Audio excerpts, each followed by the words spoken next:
Hey there YouTube, welcome back to CP Whiskey Creek in nscale. In this video, I'm going to do a little operation session focusing on the east end of the layout.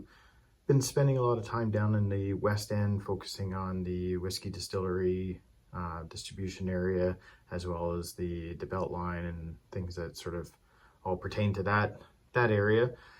Doesn't mean that I haven't been thinking about things that I want to change down in the east end and maybe some additions, some modifications, things like that. So as we do the little switcheroo of some cars down here, then I'll share some of those ideas. Certainly open to any comments or feedback that you might have. So I printed out from my Google Sheets thing that I have, the kind of the switch list for the area. So for the eastbound, I have the train number is an HE21, and so we're not going to be working the grain elevator at all. We'll be dropping off 2 cars for Rawlings. JCG Metals is going to get a car, and nothing's going down to Beaver Lumber for today. That little switch sheet that I have, that's from MF Railroad, Matt Forcom. So he has like a Google Sheets document that I've done some modifications to, and I have it set up to do a automatically sort of guesstimate for what I'm going to be doing for the day, so a little bit of randomization. So enough of that babbling, let's get started. So to start things off, we're going to be using the Burlington Northern unit, my SD40 that I just recently got. It's kind of new to me. It's a Kato unit. It does have a decoder in it, but there is no sound, so it not necessarily a bad thing. Gives like a little something different that I'm not competing with the sound, especially if I'm doing a little talking and operating going on. So I already set up the cut of cars that's going to be heading out. So we have the 2 box cars and almost there. 2 box cars and a scrap gondola that's going to be heading out. So we'll, I guess in cases like this, we have to sort of pretend that there's a dinging of the bell.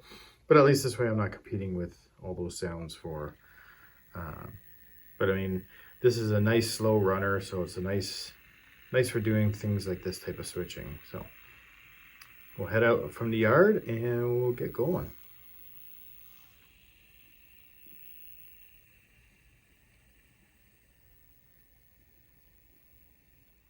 So the first area I'm looking at making some changes is my farm scene that I have here. And I just realized, see if I can find a pokey thing, I have a little extra resident that's moved in there. There's a little spider there. Anyways, so that area, I do have the new grass that I got from Mini Prints. I do like some of the things, like I got these IBC tanks from Phil's Train Layout, and pretty sure that this tractor is like a GHQ one, but I'm not as convinced for the buildings anymore. So I've been looking around at some different buildings that I want to potentially change out. So I might change up some of the buildings. I scratch built all 3 of the buildings years ago, and they're just not really up to par anymore. So so I'm looking at getting some different farm buildings that I'm going to put into there, and then finishing off this scene. Like I have pigs and some cows, so I'm thinking about the pigs will go in there, and then the cows will, I don't know, be wandering around aimlessly, because, you know, why not? The next area I'm looking at doing some changes is possibly down in around where I have my museum area here. So that may go. And what I'm actually contemplating putting in here is another station. So I got to sort of figure out spacing and things like that. But kind of the idea of getting another station here, so then there's 2 stations, and whether or not this one might be a VIA one, as like a hint of things that I'm toying with. I'm getting a lot of bad influence from other people that, you know, Go Via, Go Home and Denny and people like that, that they have all these Via stuff, and I'm starting to have a little feeling of missing out on that. So whether or not I add another station in here, whether or not I can make that work with the platform and maybe a small little station, and then move all of this stuff either somewhere else or just sort of move on from that idea.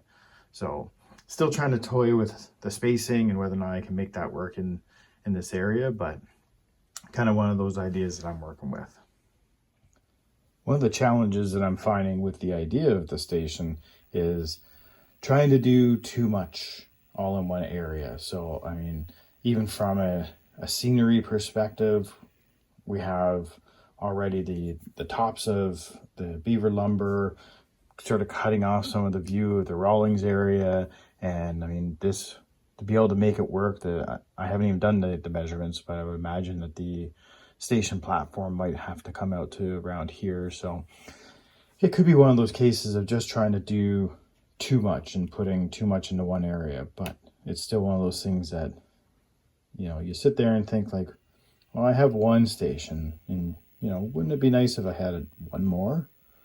I mean, it'd be a shared Go and Via platform or something along those lines. But oh, and there we go, we got good connection. So kind of how I'm doing things is I'm picking up anything that's there. So if it's slated for drop off, then everything is deemed suitable for pickup. I don't know, that's probably not the way that the actual real railroads go, but that's kind of how I'm doing things. So we picked up the CN boxcar, and then we'll work our way to pick up these guys.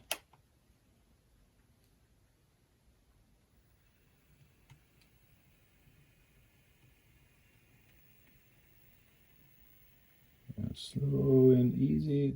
Oh, there we go. Okay, so we gotta leave this guy behind because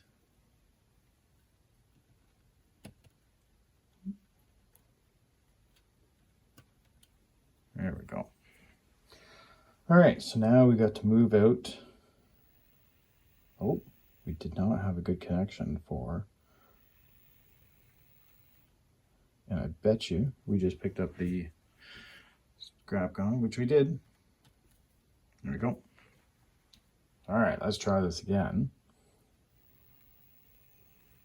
I think that's why the real railroads do like a little stretch test or something. I think that's what they call it. Can you tell that I'm not an actual railroader?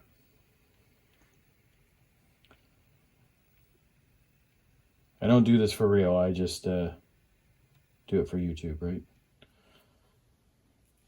One nice thing that I have really started enjoying is I've been slowly upgrading many of my switches to Pico ones. We have an issue. As I'm giving a compliment to the Pico switch, then I have a derailment into one. So let's try that again.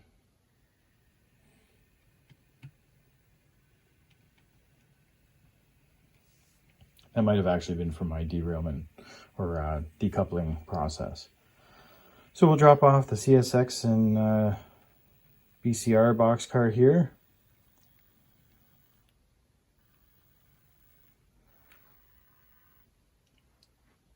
Rawlings and Easton is getting a shipment of, I mean, it's late in the season now, so I'm sure there's no baseball stuff, but, oh, knocked our bumper. Just a complete train wreck here today.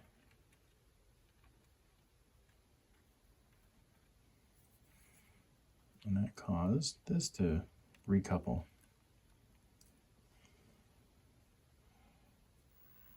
There we go.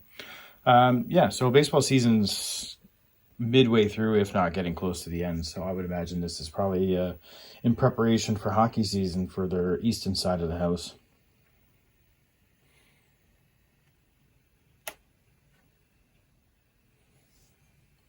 So we got our empty boxcar, and now we're going to work our way back And I mean, this is one of the reasons why I haven't done really a lot of work in and around this area. Like I need to fix some of the scenery, especially as I change some things with the track work. But I'm almost hesitant to do that because I can't decide what I want to do, whether or not I want to continue doing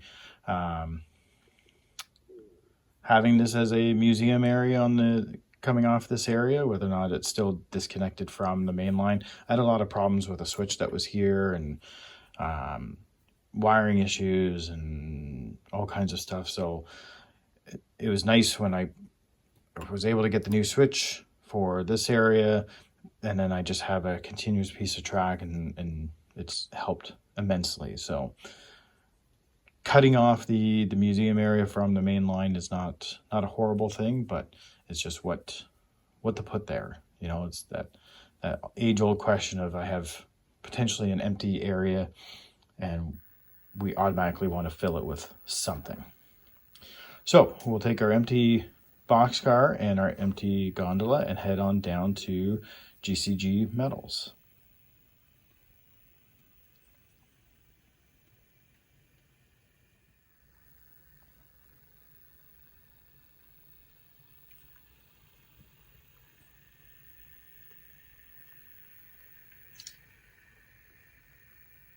So I'm pretty happy with how this area has turned out. The one thing that I'm looking at changing in and around this area, and this was just sort of a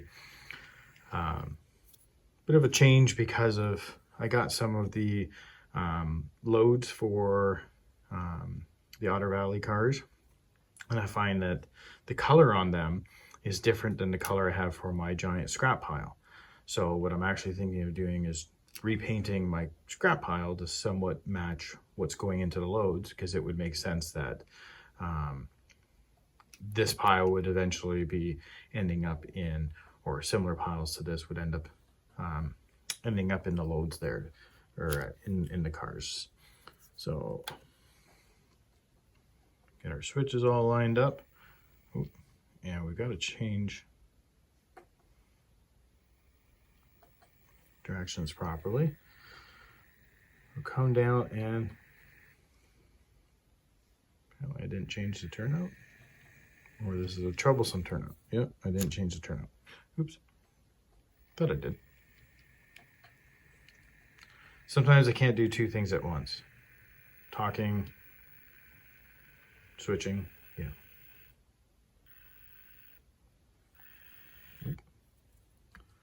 So these were not lined up well. I guess maybe that's the downside of being on a curve.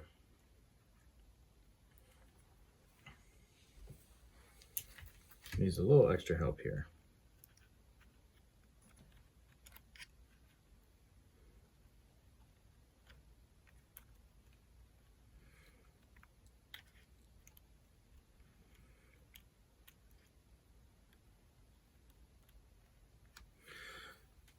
These are the Otter Valley couplers, which, I mean, I modified them based on how they suggested. They do work better, but sometimes they're still finicky anyways.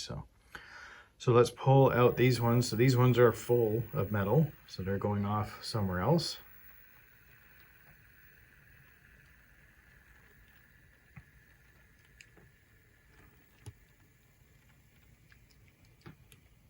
Once we clear the switch, then what I'll do is end up backing them up and dropping them on the main line. But yeah, other than changing this color, I'm very happy with how the scrapyard's turned out, and it's a nice little area for doing some switching and things like that. So scenery wise, I enjoy it. So it's been a nice, took a long time, but good things come to those who wait, I guess is what they say. I read it on the internet, so it must be true, right?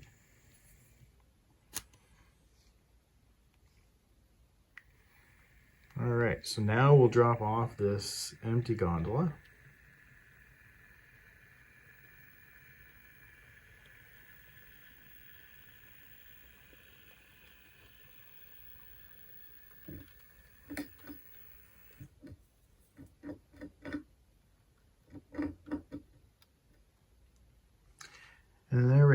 So we'll pull away from here.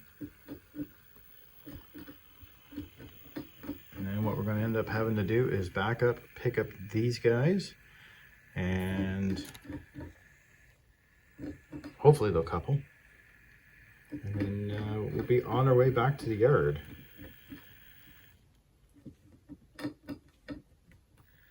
Yeah, we got a good couple. So let's head on back to the yard, shall we?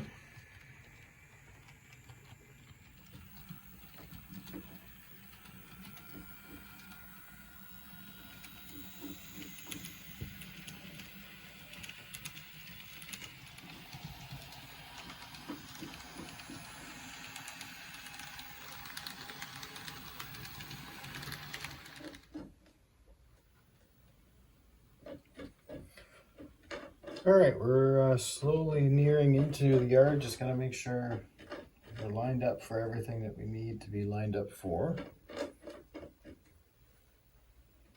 So we're coming into the arrival and departure track here. And this way things can get dropped off here, and the yard switcher will come along at some point and sort these things into the other yard tracks, and then get ready for the next one. So that's pretty well it. That you know, from a ops and rambling sort of perspective, that wanted to sort of go over today. So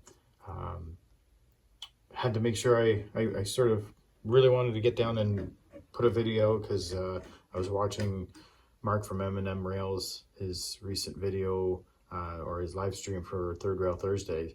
He was profiling all these YouTubers that haven't put a video out for a while. So I was like, oh, I got to get downstairs and get a video out so I don't end up on this list. So here you go, Mark. This is so I can stay off your hit list of the disappearing YouTubers. So thanks for watching, everyone, and have yourself a great day.